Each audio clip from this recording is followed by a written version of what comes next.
ప్రకాశం జిల్లా వైసీపీలో ఏం జరుగుతుందో అస్సలు అంతుపట్టడం లేదని ఆ పార్టీ శ్రేణులే వాపోతున్నాయి. ఇప్పటికే జిల్లాకు చెందిన మాజీ మంత్రులతో పాటు మరో ఎమ్మెల్సీ పార్టీకి గుడ్ బై చెప్పగా తాజాగా మరో మాజీ మంత్రి కూడా ఇవాళో రేపో పార్టీ మారతారనే ప్రచారం జోరుగా సాగుతోంది. దానికి తోడు ఇద్దరు ముగ్గురు నియోజకవర్గ ఇన్ఛార్జీలు అసలు అడ్రస్ లేకపోవడంతో అక్కడ ఏం జరుగుతుందో కూడా అధిష్టానానికి అర్థం కావటం లేదట. ఇంత జరుగుతున్నా పార్టీని సెట్ చేసే ట్రబుల్ షూటర్ లేకపోవడంతో డ్యామేజ్ కంట్రోల్ చేసుకోలేక సతమతమవుతున్నారంట పార్టీ పెద్దలు.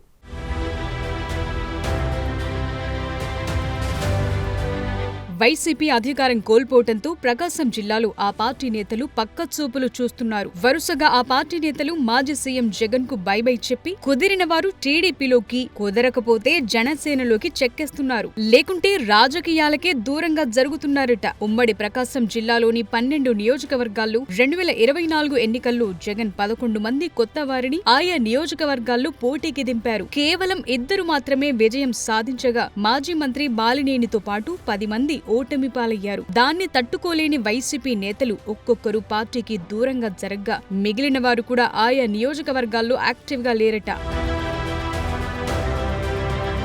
వైసీపీ విజయం సాధించిన దర్శి, ఎర్రగొండపాలెం నియోజకవర్గాలు మినహా మిగిలిన 10 నియోజకవర్గాల ఇన్ఛార్జీలు ప్రజలకు అందుబాటులో లేరట.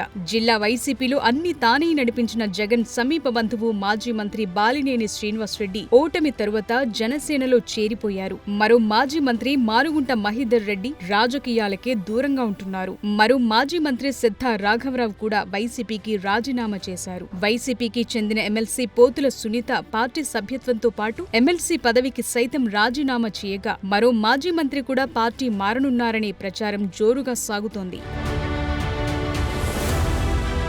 వైసీపీకి మౌత్ పీస్ గా వ్యవహరించిన ఆ పార్టీ రాష్ట్ర మహిళా అధ్యక్షురాలు పోతుల సునీత సైకిల్ ఎక్కేందుకు ప్రయత్నించగా ఆ పార్టీ నేతలు అడ్డు తగులుతున్నారట. మాజీ మంత్రి పరిటాల రవి అనుచరులైన పోతుల సునీత, ఆమె భర్త పోతుల సురేష్ మావోయిస్టు రాజకీయాల నుంచి టీడీపీలో చేరారు. చీరాల నియోజకవర్గం నుంచి 2014లో పోటీ చేసి ఓడిపోయిన పోతుల సునీతకు టీడీపీ అధినేత చంద్రబాబు 2017లో ఎమ్మెల్సీగా అవకాశమిచ్చారు. అయితే 2019 ఎన్నికల తరువాత టీడీపీ అధికారం కోల్పోవడంతో మరో 3 ఏళ్లు సమయం ఉండగానే పోతుల సునీత తన పదవికి రాజీనామా చేసి వైసీపీలో చేరారు. అప్పటి ముఖ్యమంత్రి జగన్ ఆమెకు ఎమ్మెల్యే కోటా కింద ఎమ్మెల్సీగా అవకాశం కల్పించారు. వైసీపీలో చేరిన నాటి నుంచి ఆ పార్టీ అధినేత జగన్ ఆమెకు సముచిత స్థానమే ఇచ్చారు. దానికి తగ్గట్లుగా ఆమె కూడా టీడీపీ అధినేత చంద్రబాబును అవసరం ఉన్నా లేకపోయినా గట్టిగానే కౌంటర్ ఇస్తూ వచ్చారు. అయితే అనూహ్యంగా ఆమె వైసీపీకి రాజీనామా చేశారు. మరోమారు పదవీకాలం ముగియకుండానే ఎమ్మెల్సీ పదవి వదులుకున్నారు. ఉమ్మడి ప్రకాశం జిల్లాకు చెందిన మాజీ మంత్రి సిద్ధ రాఘవరావు 2014లో చంద్రబాబు హయాంలో మంత్రిగా పనిచేశారు. 2019లో ఒంగోలు నుంచి టీడీపీ ఎంపీ అభ్యర్థిగా పోటీ చేసి ఓడిపోయారు. 2019 ఎన్నికల్లో టీడీపీ ఓటమి తరువాత ఆయన ఆ పార్టీ నుంచి వైసీపీలో చేరారు. గత ఎన్నికల్లో పోటీ చేయలేకపోయిన ఆయన తరువాత వైసీపీకి రాజీనామా చేశారు. 2024 ఎన్నికల్లో దర్శి నియోజకవర్గం నుంచి పోటీ చేయాలని ఆయన భావించినా సాధ్యపడలేదు. వైసీపీ అధినేత జగన్ ఉమ్మడి ప్రకాశంలోని అద్దంకి, ఒంగోలు, మార్కాపురం స్థానాల్లో ఏదో ఒక స్థానం నుంచి పోటీ చేయాలని సూచించినా ఆయన సుముఖత వ్యక్తం చేయలేదట. ప్రస్తుతానికి సిద్ధ రాఘవరావు ఏ పార్టీలో చేరకపోయినప్పటికీ టీడీపీలో చేరేందుకు తన అనుకూల వర్గాల ద్వారా పావులు కదుపుతున్నట్టు సమాచారం.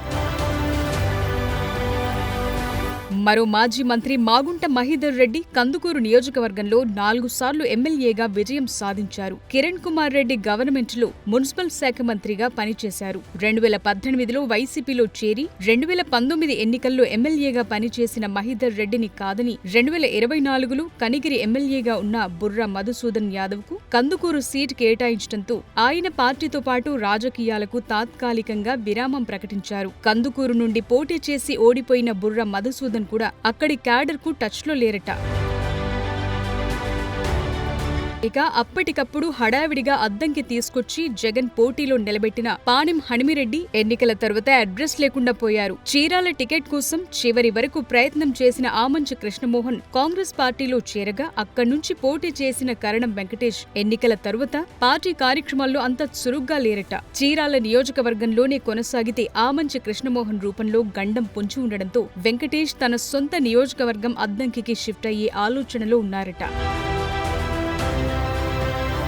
పర్చూరులో వైసీపీ నుంచి పోటీ చేసి పరాజయం పాలైన యడం బాలాజీ ఎన్నికల అనంతరం ఫారిన్ చెక్కేయటంతో కొత్తగా గాదె వెంకట్రెడ్డి మనుమడు గాది మధుసూదన్ రెడ్డిని అక్కడ ఇన్ఛార్జిగా జగన్ నియమించారు. గిద్దలూరు, మార్కాపురం నియోజకవర్గాల్లో సిట్టింగ్ ఎమ్మెల్యేలను జగన్ అటూ ఇటూ మార్చి పోటీ చేయించగా వారిద్దరూ ఓటమి పాలయ్యారు. అనంతరం ఇరువురు తమ సొంత నియోజకవర్గాల్లో టచ్లో ఉంటున్నారు కానీ వారికి ఇన్ఛార్జీలుగా కేటాయించిన నియోజకవర్గాల్లో మాత్రం కార్యకర్తలకు అందుబాటులో లేరట. మరో మంత్రి ఆదిమూలపు సురేష్ 2024 ఎన్నికల్లో తన నియోజకవర్గమైన ఎర్రగొండపాలెంను వదిలి కొండపి నుంచి పోటీ చేసి ప్రస్తుత మంత్రి డోలా బాల వీరాంజనేయ స్వామి చేతిలో ఓటమి పాలయ్యారు. దాంతో కొండపి నియోజకవర్గంలోని పార్టీ ఆఫీసులను కూడా ఖాళీ చేశారట. ఏదో ఒక విధంగా తిరిగి తన సొంత నియోజకవర్గం అయిన ఎర్రగొండపాలెంకు వెళ్లేందుకు సొంత పార్టీ ఎమ్మెల్యేకు పొగబెట్టాలని చూస్తున్నట్లు ప్రచారం జరుగుతోంది. సంతనూతలపాడు నుంచి పోటీ చేసి ఓడిన మాజీ మంత్రి మేరుగు నాగార్జున కేవలం పార్టీ సెంట్రల్ ఆఫీస్కే పరిమితమయ్యారు తప్ప నియోజకవర్గంలోని కార్యకర్తలను పట్టించుకోవటం మానేశారట.